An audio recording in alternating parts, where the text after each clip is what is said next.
Walter Hungerford, 1st Baron Hungerford KG, was an English knight and landowner from 1400 to 1414, member of the House of Commons, of which he became Speaker, then was an admiral and peer. He won renown in the 100 Years' War, fighting in many engagements, including the Battle of Agincourt in 1415. He was an English envoy at the Council of Constance in 1415. In 1417 he was made Admiral of the fleet. On the death of Henry V he was an executor of Henry's will and a member of Protector Gloucester's council. He attended the conference at Arras in 1435, and was a member of the House of Lords, sitting as Baron Hungerford from January 1436 until his death in 1449. For some years he was Treasurer of England. Origins. He was the only surviving son and heir of Sir Thomas Hungerford of Farleigh Castle in Wiltshire, the first person to be recorded in the rolls of the Parliament of England as holding the office of Speaker of the House of Commons. His mother was his father's second wife, Joan Hussey, daughter and heiress of Sir Edmund Hussey of Holbrook. Career. His father had been strongly attached to the Lancastrian cause at the close of the reign of King Richard II, having been steward in John of Gaunt's household. On the accession of King Henry IV in 1399, Walter was knighted and was granted an annuity of £40 out of the lands of Margaret, Duchess of Norfolk. He served as Member of Parliament for Wiltshire in October 1400, in 1404, 1407, 1413, and in January 1413–14, and served as Member of Parliament for Somerset in 1409. He served as Speaker of the House of Commons on 29 January 1413–14, the last Parliament in which he served as an MP. He was appointed Sheriff of Wiltshire for 1405, during which term he pronounced his own selection as MP for Wiltshire, and as Sheriff of Dorset and Somerset for 1414.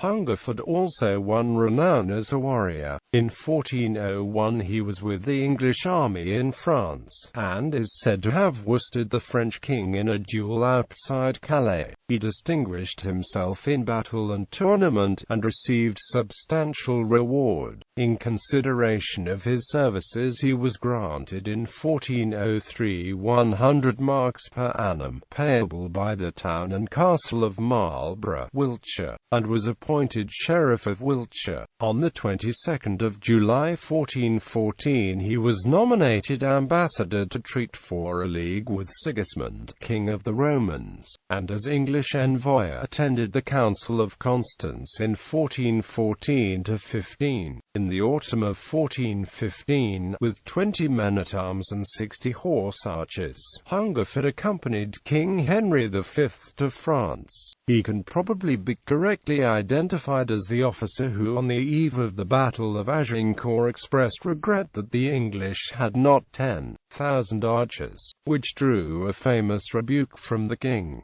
In Shakespeare's Henry V, however, this officer is the Earl of Westmoreland. He fought bravely at the Battle of Agincourt, but the belief that he took Charles, Duke of Orleans, prisoner is not substantiated. He was employed in May 1416 in diplomatic negotiations with ambassadors of Theodoric, Archbishop of Cologne, and in November 1417 with envoys from France. In 1417 he was made Admiral of the fleet under John of Lancaster, 1st Duke of Bedford, and in 1418 was with King Henry V at the Siege of Rouen. In November of 1418 he was designated Steward of the King's household, and was granted the barony of Aumale in Normandy. He took part in the peace negotiations of 1419, and on 3 May 1421 was installed as a Knight of the Garter. Hungerford was an executor of the will of King Henry V, and in 1422 became a member of the Council of Protector Gloucester. In 1424 he was made made steward of the household of the infant King Henry VI, and on the 7th of January 1425 sixths was summoned by writ to the House of Lords as Baron Hungerford.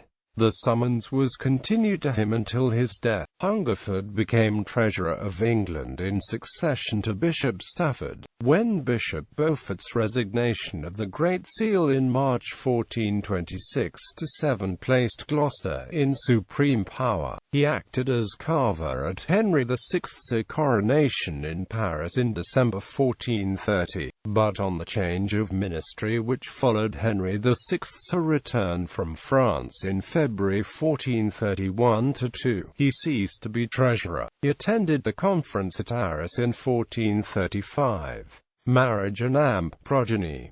Hungerford married twice. Firstly to Catherine Peverell, daughter of Sir Thomas Peverell, MP of Park and Hammertelly, Cornwall, by his wife Margaret Courtenay, one of the two daughters and eventual sole heiresses of Sir Thomas Courtenay of Wootton Courtenay in Somerset and of Woodhewish, Devon, by whom he had 3 sons and at least 1 daughter as follows: Walter Hungerford, eldest son and heir apparent, who was made a prisoner of war in France in 1425, was ransomed by his father for 3,000 marks, was in the retinue of John of Lancaster, 1st Duke of Bedford in France in 1435, and predeceased his father without issue. Robert Hungerford, 2nd Baron Hungerford, eldest surviving son and heir. Edmund Hungerford, who was knighted by Henry VI after the Battle of Verneuil on Whit Sunday 1426, and married Margaret Bernal, daughter and co-heiress of Edward Bernal, by whom he had 2 sons. Thomas, ancestor of the Hungerfords of Downampney in Gloucestershire, of the Hungerfords of Windrush, Oxfordshire, and of the Hungerfords of Blackburton, Oxfordshire. Edward, ancestor of the Hungerfords of Cadenham, Wiltshire.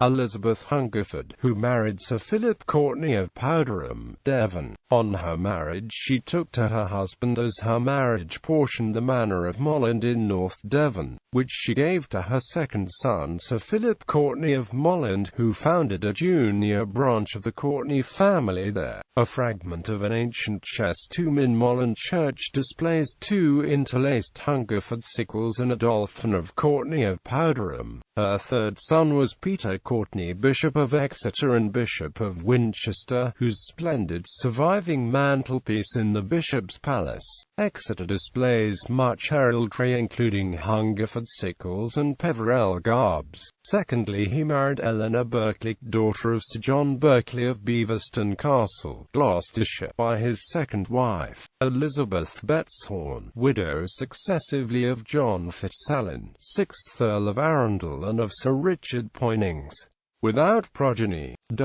Death and burial. He died on the 9th of August 1449 and was buried beside his first wife in Salisbury Cathedral, where 2 beautiful mortuary chapels erected by the Hungerford family existed until removed and destroyed by the restorations of James Wyatt. William Hamilton Rogers read as follows concerning the monument: he was buried with his wife in the Hungerford Chapel in the nave, a beautiful structure composed chiefly of iron and which has since been removed to the choir. The tombs, joined together and despoiled of the brass effigies, remain in the nave. The matrices exhibit the proportions of a knight on the one and of a lady on the other. Both stones were powdered over with sickles and a ledger line outside all. The whole has now disappeared, except the stones in which the brasses were set. 40 shields of arms, according to Hutchins, were set round outside, exhibiting the various alliances of the family. Among these were Hungerford impaling Strange and Mohun, Peverell, Courtenay, St. John, mules, etc. The heraldry was also described at length by Richard Simmons in his Diary of the Marches of the Royal Army, 1644, pp. Benefactions. By his marriages and royal grants, Hungerford added largely to the family estates. He was a man of piety, and built chantries at Heytesbury and Chippenham, and made bequests to Salisbury Cathedral and to Bath Cathedral. In 1428 he presented valuable estates to the royal chapel in the Palace of St. Stephen at Westminster. He also built an almshouse at Heytesbury for 12 poor men and 1 woman, and a schoolmaster's residence. The original building was destroyed in 1765, but the endowment, regulated by statutes drawn up by Margaret de Bottreau, wife of Hungerford's son Robert, still continues. In his will he left to his daughter-in-law, Margaret de Bottreau, his best legend of the lives of the saints, and to John, Viscount Beaumont he bequeathed a cup formerly used by John of Gaunt. In 1407 Hungerford donated the advowson of the church at his manor of Rushall in Wiltshire to the canons of Longleat Priory, who were struggling to support themselves financially.